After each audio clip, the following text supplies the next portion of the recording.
স্ত্রীর মতামতের গুরুত্ব দিবেন। অনেক স্বামী আছে বাজার করতে গেলে নিজের যেটা মন চায় ওইটাই কিনে, আসরা নাই?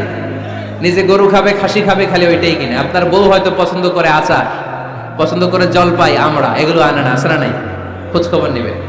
অনেকে ফ্ল্যাট কিনতে মনে চায়, হুট করে কিনে ফেলে না। ভাবিরে জিজ্ঞেস করবেন কোন দিকে কিনলে ভালো হয়, ওয়াশরুমটা কোন দিকে দিতে হবে, কিচেনটা কোন দিকে দিলে সুবিধা, জানালাগুলো কোথায় দিলে সুবিধা, এগুলো সব ডিসাইড করে নেবেন। এই কারণেই দাম্পত্য জীবনে সুখ নাই। 9 নাম্বার, একসাথে সময় কাটাবেন। 6 মাসের বেশি কোনো লোক তার স্ত্রীর অনুমতি ছাড়া বাইরে যে প্রবাস জীবন কাটাতে পারবে না। এদেশের অনেক লোক প্রবাসে সময় কাটায়। 6 মাসের বেশি স্ত্রীকে রেখে দিয়ে কোনো হাজব্যান্ড বিদেশে থাকতে পারবে না। সিলেটিরা লন্ডনে থাকে, 6 মাস পরেই আসতে হবে, ঠিক কিনা?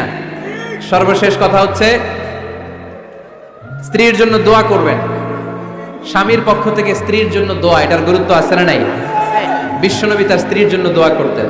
স্ত্রীর জন্য দোয়া করবেন, রব্বানা হাব লানা মিন আজওয়াজিনা ওয়া যুররিয়াতিনা কুররাতা আ'য়ুন ওয়াজআলনা লিল মুত্তাকিনা ইমামা। ও আল্লাহ, আমার স্ত্রীদেরকে, আমার সন্তানদেরকে আমার চক্ষু শীতলকারী বানিয়ে দেন। পড়েন আমিন।